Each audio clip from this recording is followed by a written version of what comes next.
Aujourd'hui, j'ai une histoire complètement dingue à partager avec vous. Une cliente m'a demandé de faire une visite des toilettes à Tokyo. Oui, vous avez très bien entendu, de faire une visite des toilettes. Au début, j'étais perplexe, je ne savais pas quoi répondre. Mais bon, ma curiosité a pris le dessus. Donc, je me suis renseigné sur ces fameuses toilettes de Tokyo, en essayant d'en apprendre plus sur leur histoire et de ce qu'ils avaient de spécial. Et là, que fut ma surprise? 17 toilettes publiques dans le quartier animé de Shibuya. Ces toilettes ont été conçues par des architectes de renom. Oui, des vrais stars du design qui ont décidé de mettre leur créativité aux endroits où on se pose. Comme quoi, même les lieux les plus banals peuvent devenir une œuvre d'art. Prenons Su Fujimoto, par exemple. Vous connaissez peut-être sa Hausna, cette maison minimaliste qui ressemble à une pile de cubes transparents. Eh bien, il a aussi participé à ce projet. Et ce n'est pas tout. On a Toyo Ito, le génie derrière la Tower of Weed, une structure illuminée de néon qui pourrait passer pour un décor de Blade Runner. Plutôt stylé. Et attendez, ce n'est que le début. Kazuyo Shijima, qui a conçu le Louvre-Lens, une extension du musée du Louvre en France, a aussi mis sa patte ici. Comme quoi, du Louvre aux toilettes, il n'y a qu'un pas. Il y a aussi Yuko Nakayama, l'esprit derrière la boutique Louis Vuitton Ginza Namiki, avec ses sublimes vitres ondulées. Et Kengo Kuma, le célèbre architecte du Stade national du Japon, un chef-d'œuvre en bois local. Et bien sûr, Shigeru Ban, connu pour le centre Pompidou Metz, une merveille qui combine modernité et tradition. Ah, mais attendez, j'allais pas tous vous les présenter, sinon vous allez croire que c'est un cours d'architecture. Bon allez, un dernier fun fact avant de continuer. Parmi ces architectes, 5 ont reçu le prix Pritzker, rien de moins que le prix Nobel de l'architecture. Les heureux élus, Shigeru Ban, Tadao Honko, Kengo Kuma, Toyo Ito et le dernier, Fumihiko Maki. Alors franchement, quand des architectes de ce calibre s'attaquent aux toilettes, on a affaire à quelque chose d'exceptionnel. Comme vous pouvez le voir, on parle d'ici de gros noms de l'architecture. Mais une question reste en suspens. Pourquoi ces architectes s'attaquent-ils aux toilettes? C'est intriguant. Et là, je découvre le Tokyo Toilet Project. Oui, ils ont vraiment créé un projet dédié aux toilettes publiques. Et honnêtement, c'est complètement dingue, mais aussi intéressant.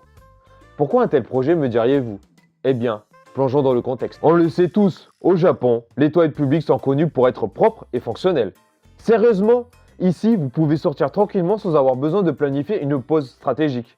Contrairement à certains pays. Oui, je parle bien des toilettes publiques dans les parcs en France, entre autres. Mais même au Japon, les toilettes publiques avaient mauvaise presse pour le public japonais. Beaucoup de gens pensaient qu'elles étaient insalubres, mal conçues, voire un peu glauques. Bref, elles n'étaient pas très populaires. Résultat, ils ont décidé qu'il était temps de changer tout ça. Ils ont donc lancé ce projet pour créer des toilettes attractives, qui donnent envie d'y aller sans stress ni dégoût. Et ce n'est pas tout. Ces nouvelles toilettes sont aussi conçues pour être accessibles à tous. Et elles jouent un rôle clé dans l'embellissement du quartier de Shibuya. Une manière subtile mais efficace de promouvoir à la fois le quartier et les talents des architectes japonais. Franchement, c'est un véritable coup de maître. Parce qu'au Japon, même les toilettes peuvent devenir une expérience culturelle. Qui aurait cru qu'un simple passage aux toilettes pourrait être aussi élégant que de visiter une galerie d'art? Et maintenant, place à mon top 7 des toilettes de Shibuya. Et croyez-moi, elles valent au moins un petit détour, ou plutôt une petite pause. Allez, c'est parti. Yoyogi Fushimaru Mini Park de Shigeruban. Ces toilettes, c'est un peu comme de la magie. Les vitres sont transparentes quand elles sont vides, mais deviennent opaques une fois occupées. Pratique pour vérifier si elles sont propres et libres. Et franchement, c'est super classe. Mais voilà. Petit hic en hiver, avec la condensation, elle reste opaque. Bref, une belle idée qui a du mal à garder la tête froide quand il fait froid. Sasakusa Greenway Public Toilet de Junko Kobayashi. Située sous une voie ferrée, ces toilettes redonnent vie à un espace souvent négligé. Leur architecte, Junko Kobayashi, a misé sur des colonnes en cuivre rouillé. Rassurez-vous, pas besoin d'un vaccin anti-tétanique ici. Ce design est pensé pour résister au temps et minimiser l'entretien. Et ce toit jaune, c'est comme un rayon de soleil qui vous accueille chaleureusement, même sous les rails. Nanagodori Park de Kazu Sato. Imaginez une énorme boule blanche qui illumine la nuit. Non, ce n'est pas une lampe de designer, mais bien des toilettes publiques. La grande innovation ici, c'est son capteur vocal. Vous parlez et la porte s'ouvre. Et vous parlez aussi, la chasse d'eau se déclenche. Tout sans toucher une seule surface. Kazusato a conçu ça avant le Covid. Il a eu une bonne intuition. Yoyogi Hachiman Public Toilette de Toyo Ito. À la 4e place, on a ces toilettes qui ressemblent à des champignons géants sortis tout droit d'un jeu vidéo. Sérieusement, on se croirait dans Super Mario. L'idée de l'architecte, faire en sorte que ces toilettes se fondent dans le décor, juste à côté d'un petit bois et d'un temple. Et petit bonus, quand vous êtes entre les cabines, vous avez une drôle de sensation être à la fois dedans et dehors.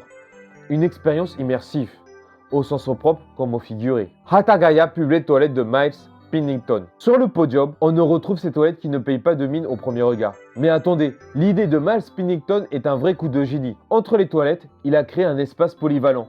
Oui, vous avez bien entendu. Un espace où il peut y avoir des expositions, des projections de films, bref, des activités culturelles. Je sais ce que vous pensez, un film aux toilettes, c'est du grand délire, moi je valide. Bon, en hiver, il n'y a pas grand chose, mais au printemps, je vais sûrement y aller à un de ces événements. Nishisando Public Toilette de Sou Fujimoto. La médaille d'argent revient à ces toilettes qui allient élégance et inclusivité. Elles sont équipées d'un lavabo géant qui permet à tout le monde, grand, petit et même très petit, de se laver les mains facilement. Et au milieu, un olivier qui trône fièrement. Sérieusement, un olivier dans des toilettes publiques, c'est classe, non? Ce sont sans doute des toilettes les plus photogéniques de ce classement. Parfait pour votre Instagram. Ah, peut-être pas. Qui mettrait une photo des toilettes sur Instagram? Bon, ok, moi je l'ai fait. Et enfin, le gros gagnant de mon top. Nabeshima Shoto Park de Kengokuma. Ces 5 cabanes sont un chef-d'œuvre de Kengokuma, avec des copeaux de bois au sol et des rondins à l'intérieur qui rendent l'ambiance chaleureuse. Franchement, elles s'intègrent si bien dans le parc et ce mélange de design et de nature, c'est tout simplement magique. Ces toilettes prouvent que même un simple endroit comme ça peut devenir une œuvre d'art. C'est un vrai coup de cœur. Voici mon top 7 des toilettes de Shibuya. Mais vous savez quoi, cette aventure n'était pas que des designs impressionnants. C'est aussi des rencontres humaines, avec un agent d'entretien, avec des passants avec qui on a pu discuter, échanger par rapport aux toilettes, et une touriste curieuse qui m'a demandé de faire des visites de toilettes. Et franchement, je n'aurais jamais cru avoir une demande comme celle-là. Et c'est là que le Tokyo Project Toilette a atteint son objectif, avoir des lieux accueillants, intrigants et qui créent des liens. Donc, la prochaine fois que vous irez sur Tokyo, et je pense que vous irez sûrement à Shibuya, essayez de visiter une de ces toilettes. Non, pas les 17 bien sûr, mais juste 2 ou 3, cela vaut vachement le détour.